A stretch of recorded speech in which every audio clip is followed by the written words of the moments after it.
Ada yang mengatakan, ketika dilanda kebingungan, ikuti kata hati. Itulah keputusan terbaik. Terdengar bijak? Tentu. Tapi, apakah betul sepenuhnya bijak? Kali ini jawabannya belum tentu. Kenapa bisa begitu? Begini, ikuti kata hati dalam kalimat itu tidak menjelaskan kondisi dari hati itu sendiri, kan?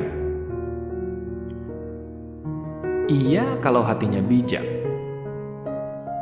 maka kata-kata yang keluar darinya juga bijak.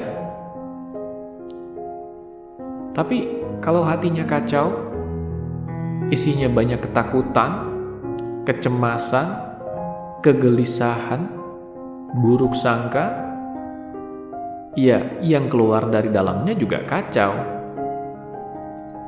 Yang kacau ini, kalau diikuti, akan jadi bagaimana? Ya, kacau juga, kan? Maka itulah,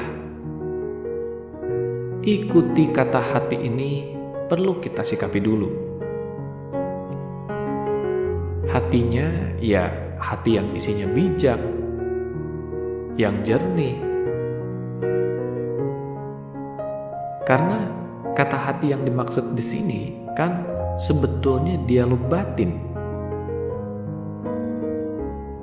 Dialog batin ini ya kualitasnya tergantung dari isi batin itu sendiri. Kalau isi dari batin itu penuh hal negatif, ketakutan, kecemasan, dan kegelisahan tadi, maka kata-kata yang keluar darinya yaitu penuh rasa takut, cemas, dan gelisah juga. Padahal bisa jadi di situasi yang kita rasa bingung itu, kita sebaiknya membuat keputusan berani. Karena itulah yang akan lebih membawa kebaikan bagi sesama. Tapi karena batin tadi penuh rasa takut dan cemas, ujung-ujungnya dialog batin yang keluar, atau kata hati yang keluar, malah jadinya kata hati yang membatasi. Makanya, jangan terlalu mudah ikuti kata hati. Ketahui dulu kondisi dari hati itu bagaimana. Kondisi batinnya bagaimana. Baru tahu harus diapakan. Kalau memang isinya lebih banyak hal negatifnya, yakin harus diikuti. Kalau memang tahu isinya banyak batasan, yakin mau terus diikuti. Ya, itu pilihan sih. Tidak salah-salah juga. Hanya saja begini. Kalau ikuti kata hati itu hanya untuk diri kita sendiri, ya tidak apa-apa. Yang jadi masalah itu, kalau ternyata kita perlu membuat keputusan yang mewakili orang banyak, yang akan berdampak pada orang banyak, masa iya kita rela dan tega keputusan dari hati yang penuh batasan ini mempengaruhi orang banyak secara negatif juga? Lalu bagaimana taunya? Atau bagaimana menyikapi hal ini dengan bijak? Karena memang ikuti kata hati ini juga hal yang baik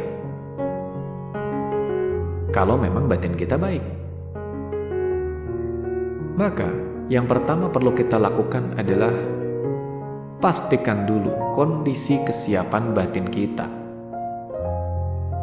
Apakah batin kita termasuk yang isinya banyak luka, banyak ketakutan, kecemasan, kemarahan, dan lain-lainnya lah ya. Karena luka ini pasti akan mempengaruhi kata hati yang keluar darinya nanti.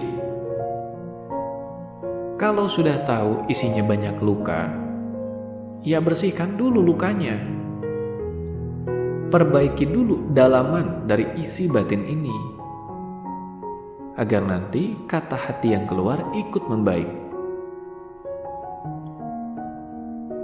Berikutnya, ikuti kata hati ini bukan proses satu arah loh. Bukan kita asal dengar suara hati lalu ikuti. Kalau memang iya kita punya kepekaan untuk mendengar kata hati itu tadi, maka kita sebetulnya bisa berdialog dengannya. Jadi jangan cuma asal dengarkan lalu ikuti. Tanya kata hati itu lebih jauh. Perjelas maksudnya apa. Nah, kalau begini lain. Ini baru ikuti kata hati yang mendalam. Kita bukan hanya tahu ikuti begitu saja, tapi paham betul apa maksud yang tersirat dari kata hati itu. Kalau seperti itu, bukan hanya ikuti kata hati jadinya, tapi bersahabat dengan kata hati. Enak kan bersahabat dengan hati sendiri?